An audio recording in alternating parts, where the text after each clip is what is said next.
સુરતમાં પ્રભુ મહાવીરના જન્મ કલ્યાણકારક નિમિત્તે શહેરભરમાં ભક્તિ અને આનંદનો માહોલ જોવા મળ્યો હતો તો જૈન સમાજ દ્વારા મીઠા મોદકની સાથે ભવ્ય ઉજવણી કરાઈ હતી। સુરતમાં 1 લાખ લાડુના વિતરણથી મહોત્સવમાં જૈન સાગર ઉમટ્યો હતો। સુરતમાં પ્રભુ મહાવીરના જન્મ કલ્યાણકારક દિવસની ઠેર ઠેર ધામધૂમથી ઉજવણી કરવામાં આવી હતી। શ્રી જૈન શ્વેતાંબર મૂર્તિ પૂજક યુવક મહાસંઘ દ્વારા વિશેષ કાર્યક્રમો યોજાયા હતા, જેમાં ભક્તો માટે મીઠા મોદક અને લાડુની લાણી કરવામાં આવી હતી। 1 લાખથી વધુ લાડુનું વિતરણ કરીને સમાજના લોકોએ પરસ્પર એકબીજાનું મોં મીઠું કરાવ્યું હતું। તો આ પ્રસંગે જૈન સમાજના અગ્રણીઓ, પોલીસ અધિકારીઓ અને મોટી સંખ્યામાં શ્રદ્ધાળુઓ ઉત્સાહભેર જોડાયા હતા, જેના કારણે સમગ્ર વાતાવરણ ધાર્મિક ઉલ્લાસથી ગુંજી ઉઠ્યું। મારું નામ જોલી અમિત ચોકસી છે અને આજે મને ખરેખર આનંદ થઈ રહ્યો છે કારણ કે મહારાજનો પ્રભુનો જન્મ થઈ રહ્યો છે।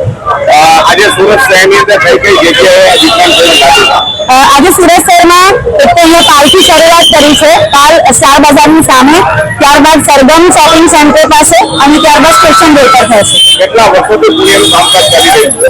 ઘણા બધા વર્ષોથી, મને વર્ષો યાદ નથી, પણ શ્વેતાંબર મૂર્તિ પૂજક યુવક મહાસંઘમાં ખૂબ જ સરસ કાર્ય છે કે જે દર વર્ષે વીર પ્રભુના જન્મ કલ્યાણની ઉજવણી લાડુના વિતરણ દ્વારા કરવામાં આવે છે। લગભગ 1 લાખ લાડુનું વિતરણ યુવક મહાસંઘ દ્વારા કરવામાં આવી રહ્યું છે। એવું લાગી રહ્યું છે?